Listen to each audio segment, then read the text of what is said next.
I think the assessment was that Donald Trump would try and do some things to appeal to the middle of the electorate, to appeal to suburban college-educated women. He's not. I mean, basically we have a psychopath running for president. I mean, he meets the clinical definition, okay? Wait a minute. Hillary Clinton, wait a minute. Yeah. Do you really think diagnosing people on air, and I assume you don't have a degree in psychology.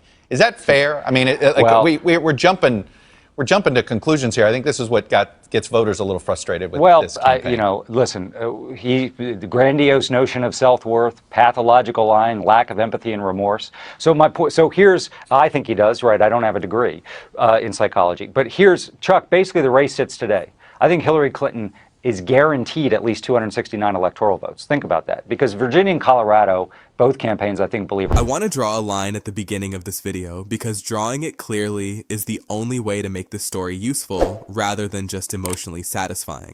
There is a legitimate and serious story here. It involves the ghostwriter of the book that made Trump famous, a longtime chief of staff and decorated Marine general, a former Secretary of Defense, the recently resigned executive producer of one of the most consequential news programs in American broadcast history, and a documented pattern of insider departures from Trump's orbit that has no clear precedent in modern presidential politics. That story is real, it is documented, and it deserves rigorous analysis. There is also a framing problem in how that story is being presented. The use of the clinical term psychopath as a political descriptor, applied by a campaign operative with no clinical training, amplified by a ghostwriter making a moral rather than diagnostic judgment, and treated by the video you are about to watch as equivalent to a formal psychiatric assessment, is analytically sloppy in ways that actually undermine the legitimate case. Clinical psychology has specific diagnostic criteria for specific conditions. Applying those terms casually in political commentary, even when the underlying behavioral concerns are real, conflates distinct categories of analysis and invites legitimate pushback that can be used to dismiss the substantive record. The substantive record does not need that conflation. The documented statements from John Kelly, James Mattis, Mark Milley, and Bill Owens stand on their own without requiring anyone to offer a remote psychiatric diagnosis. The behavioral patterns those insiders documented from direct observation are specific, verifiable, and serious. They do not become more serious by being labeled with a clinical term that cannot be responsibly applied without direct examination. So, here is what this video is going to do. It is going to give you the documented record from the insiders, precisely without clinical overclaiming. It is going to give you the 60-minute situation accurately because it is genuinely significant. And it is going to give you the analytical framework for understanding why the convergence of these insider assessments matters, evaluated on the actual evidence rather than on terminology that opens an unnecessary flank. My name is Matthew John Turner. The documented record is serious enough. Let's read it that way. Brian, let me come to you and the response from Congressman Ruben Gallego getting a lot of attention this morning. Yes, a response overnight to the president's most recent comment about the FBI. Here is the congressman's tweet. He said, "You are such a psychopath to President Trump that you have to make even the death of 17 children about you. America will regret the day you were ever born." Look, I think what he's doing here is he's going down to Trump's level with name calling. And I think a lot of people who see this tweet react to it by saying, do you have to stoop that low? Why the clinical language is a problem, and why the underlying concern isn't let me deal with the terminology question directly and then set it aside, because spending the entire video on it would be its own form of misdirection. When David Plouffe went on Meet the Press in 2016 and said, basically we have a psychopath running for president, Chuck Todd's pushback was immediate and appropriate. Plouffe is a political strategist. He has no clinical training. He cannot make a psychiatric diagnosis. The term psychopath, or its clinical equivalent, antisocial personality disorder, or the related construct of psychopathy as measured by instruments like the Hare Psychopathy Checklist, requires direct clinical evaluation to apply with any diagnostic validity. Remote assessment of public figures based on media observation and secondhand accounts does not meet that standard regardless of how confident the observer feels.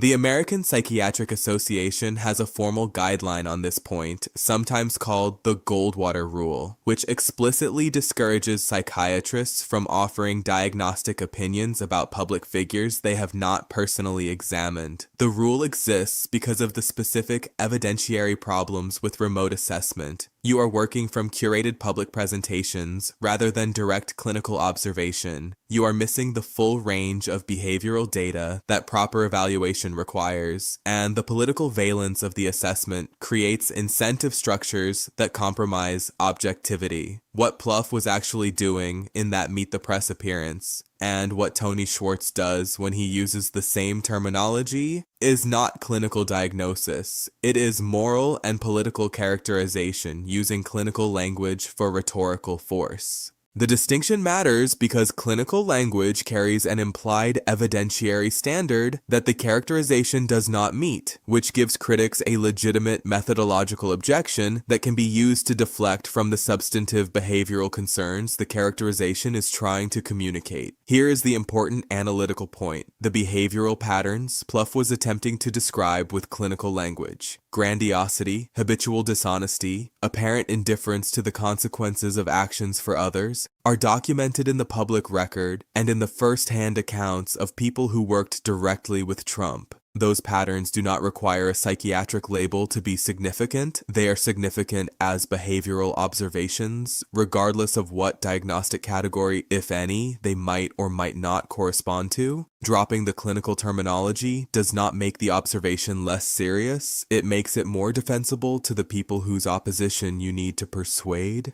Tony Schwarz. What the record actually shows, Tony Schwarz is a legitimately significant figure in the Trump documentary record, and his significance does not depend on the word psychopath. Schwarz spent approximately 18 months in close proximity to Trump during the writing of The Art of the Deal, published in 1987. He had access that virtually no other outside observer has had to Trump operating in his professional environment. In meetings with staff and business partners, in negotiations, in casual interactions, across an extended continuous period, rather than through brief interview windows. The Art of the Deal was not a distant biographical project. It was a collaboration that required sustained observation. What Schwarz has said publicly since Trump entered presidential politics is specific and consistent across multiple years of commentary. He has said that Trump has a stunning level of superficial charm combined with what Schwarz describes as a complete absence of empathy for other people. He has said that Trump's relationship to the truth is purely instrumental. Statements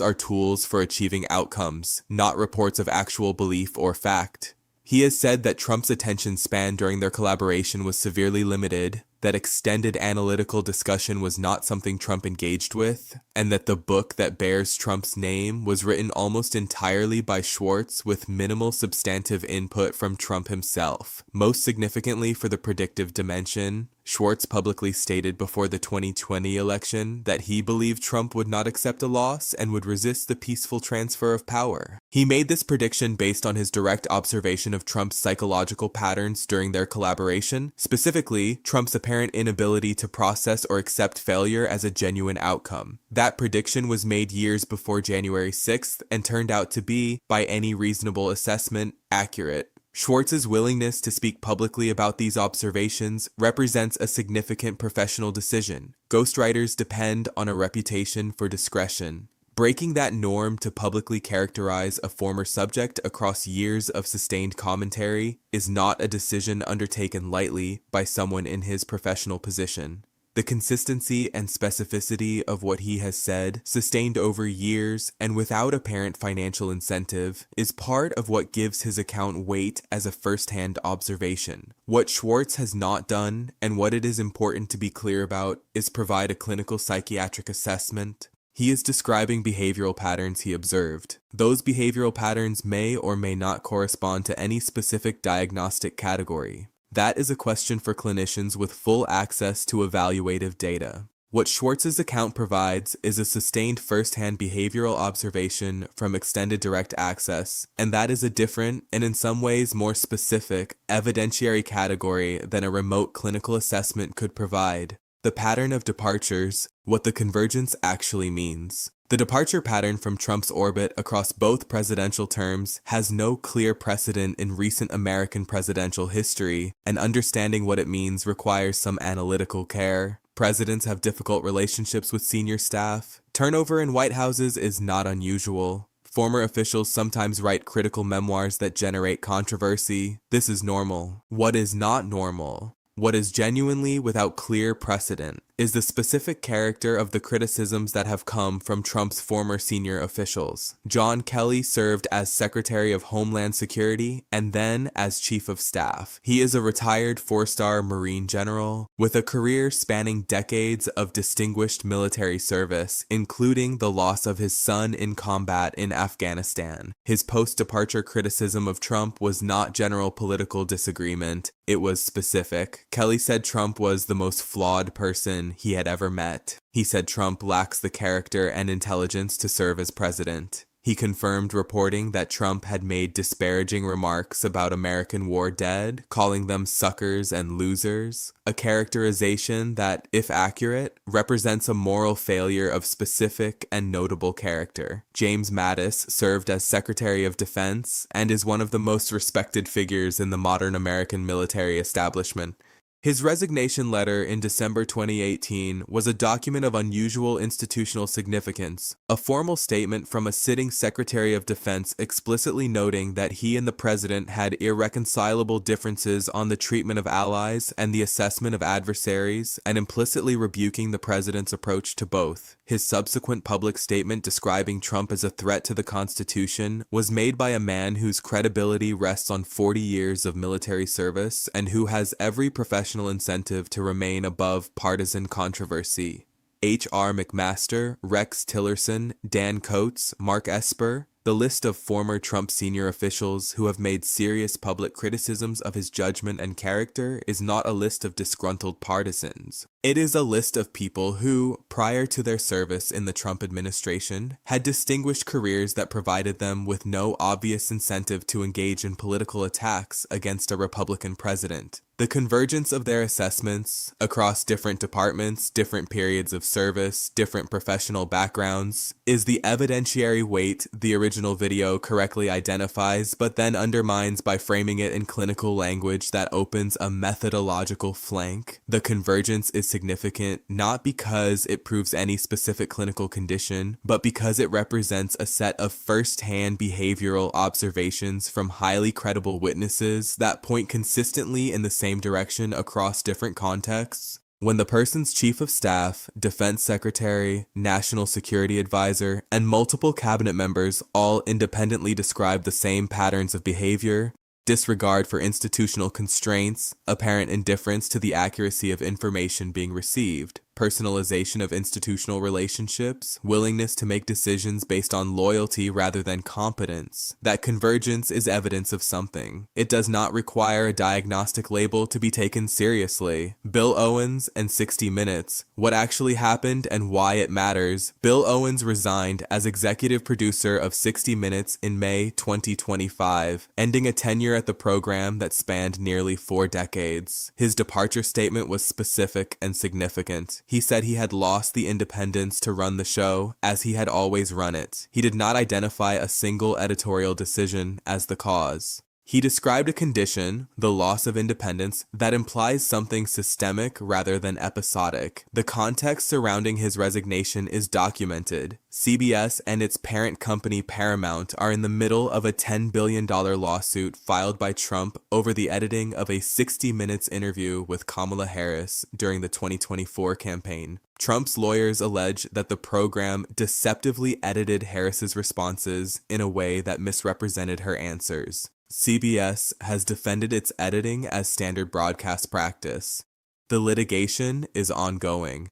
I want to be precise about the $10 billion figure because it matters for understanding the pressure dynamic. That number is not a symbolic statement of displeasure. It is a claimed damages figure that, if a court were to award it, would represent an existential financial threat to CBS's continued operations. Media organizations operate on margins that cannot absorb verdicts in that range. The mere existence of litigation at that scale, regardless of its ultimate merits, creates institutional incentives that affect editorial decision-making at every level of the organization. Simultaneously, Paramount is in the process of pursuing a merger that requires regulatory approval from the Trump administration, a media company seeking federal regulatory approval from an administration that is also pursuing a $10 billion lawsuit against one of its news programs, is operating in an environment where the editorial independence of that news program is structurally compromised by factors that have nothing to do with the journalistic merits of any specific editorial decision. The pressure does not need to be explicit. It can operate through the institutional awareness that aggressive journalism has specific, quantifiable consequences in the current environment. Media scholars and First Amendment lawyers who have analyzed the situation use the term chilling effect, a legal concept describing how the threat of legal consequences, even without actual prosecution or judgment, suppresses constitutionally protected activity. The chilling effect in this context operates through the rational calculation of executives and producers who understand that certain editorial choices carry legal and regulatory risk that other choices do not. Over time, that calculation shapes what stories get assigned, how aggressively they get pursued, and how the results get presented. The significance of Owens's resignation extends beyond 60 Minutes specifically. He ran one of the most consistently influential news programs in American broadcast history for nearly 4 decades. His conclusion that he could no longer maintain the program's independence is not the complaint of a partisan operative. It is the professional judgment of a man who spent his career building and protecting one specific program's editorial integrity, and who concluded, after nearly 40 years, that the condition he had spent his career maintaining could no longer be sustained in the current environment. Other news organizations observe this. Editors and producers at other programs, other networks, and other publications are watching what happens at CBS and making their own calculations about risk. The chilling effect is not confined to the organization being directly targeted. It radiates outward through the institutional awareness of every journalism organization making editorial decisions in the same political environment. The accountability cost of press pressure. What is actually at stake, American democracy's accountability mechanisms, depend on journalism that is willing to pursue powerful figures aggressively and accurately. That dependence is not a liberal or conservative value. It is a structural feature of how the system is designed to function. The framers understood that a free press was a necessary check on the tendency of concentrated power to expand beyond its constitutional limits. The First Amendment is not primarily about protecting journalists' personal interests. It is about protecting the mechanism through which citizens obtain information necessary for informed democratic participation. When a powerful figure pursues legal action against news organizations at a scale that creates existential financial risk and simultaneously pursues regulatory decisions affecting those organizations' business operations and simultaneously characterizes critical coverage as enemy action requiring personal retaliation. The combination of those three pressures creates an institutional environment in which editorial independence becomes economically costly in ways that institutional independence at other moments in American history has not been. The question of whether that environment produces self-censorship, whether journalists and editors make different choices because of the calculation of consequences rather than because of the merits of the journalism, is not currently answerable with certainty for any specific editorial decision. Individual editorial choices are made for multiple reasons, and isolating the effect of institutional pressure from the effect of other journalistic judgments is difficult. What is answerable is whether the structural conditions for chilling effects are present. They are. The Owens resignation is evidence of that. The historical record of how press freedom erodes in political systems that move toward authoritarianism consistently shows the same pattern. Not sudden prohibition of journalism, but gradual accumulation of costs that make aggressive journalism economically rational to avoid. The costs accumulate through litigation, through regulatory leverage, through public characterization of journalism as enemy action, and through the signaling effect of consequences applied to specific organizations. The result, over time, is not a formal prohibition, but an informal one. A journalism ecosystem that has learned, through institutional self-interest, to avoid certain topics and certain framings that carry particular risk. Whether American journalism is on that trajectory, how far along it might be, and whether countervailing forces will prove sufficient to resist it, those are genuinely uncertain questions. What is not uncertain is that the structural conditions for that trajectory are currently present in ways they have not been in modern American political history. Evaluating the insider record without overclaiming, I want to close this section by being explicit about what the insider record does and does not establish, because intellectual honesty requires the distinction. What the documented record of insider departures and public criticisms establishes: a convergence of first-hand behavioral observations from highly credible witnesses across different contexts and different periods of service, pointing consistently toward specific patterns, disregard for institutional constraints, instrumental relationship to factual accuracy, personalization of institutional authority, apparent indifference to the experiences of others when those experiences conflict with the president's preferences or interests. What the documented record does not establish: a clinical diagnosis of any specific psychiatric condition. The Goldwater rule exists for good reasons. Remote assessment based on behavioral observation, however extensive, is not the same as direct clinical evaluation.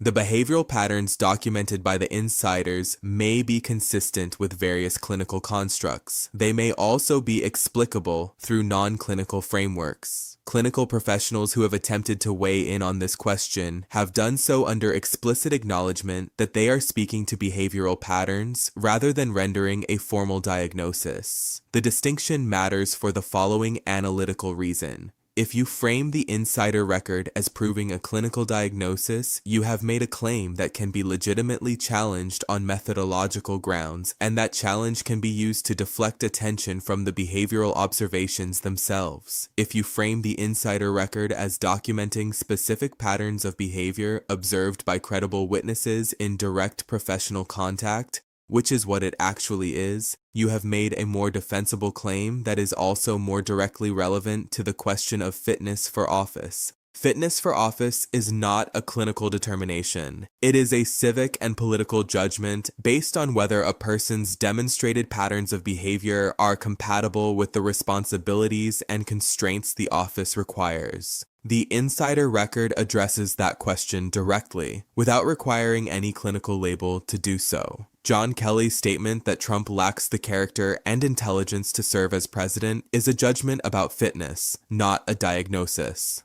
James Mattis's resignation letter is a statement about incompatible values, not a psychiatric assessment. Mark Milley's post-retirement comparison of Trump's rhetoric to fascism is a historical and political characterization, not a clinical one. Those statements, read as what they are, the considered judgments of highly credible first-hand observers, are more analytically serious and more resistant to methodological attack than the psychopath framing, and they are serious enough without the label. Let me state the documented record precisely, because this story above all requires the distinction between what is established and what is claimed, what is documented and verifiable. Tony Schwarz spent approximately 18 months in close professional proximity to Trump during the writing of The Art of the Deal, and has consistently described across years of public commentary specific behavioral patterns he observed during that period, including a purely instrumental relationship to factual accuracy and what Schwarz describes as a complete absence of empathy. He predicted before the 2020 election that Trump would not accept a loss, a prediction the subsequent record confirmed. David Plouffe on Meet the Press in 2016 used clinical language to characterize Trump while explicitly acknowledging he had no clinical training. Chuck Todd's immediate on-air pushback was appropriate. The behavioral patterns Plouffe was attempting to describe, grandiosity, habitual dishonesty, apparent lack of empathy, are documented by multiple first-hand observers regardless of what clinical label, if any, applies.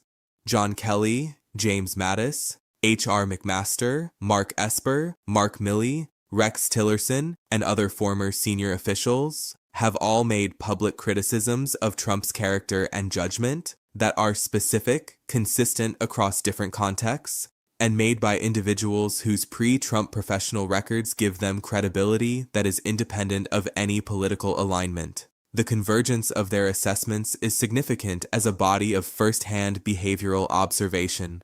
Bill Owens resigned as executive producer of 60 Minutes in May 2025, stating he had lost the independence to run the program as he always had. The documented context includes a $10 billion lawsuit from Trump against CBS and a pending Paramount merger requiring administration regulatory approval. The structural conditions for editorial chilling effects are present and documented. What the record does not establish, a clinical psychiatric diagnosis of any specific condition. Remote assessment without direct examination does not meet the evidentiary standard that clinical diagnosis requires, and framing the insider record in clinical terms is both methodologically indefensible and strategically counterproductive because it provides a legitimate methodological objection that can deflect from the substantive behavioral observations.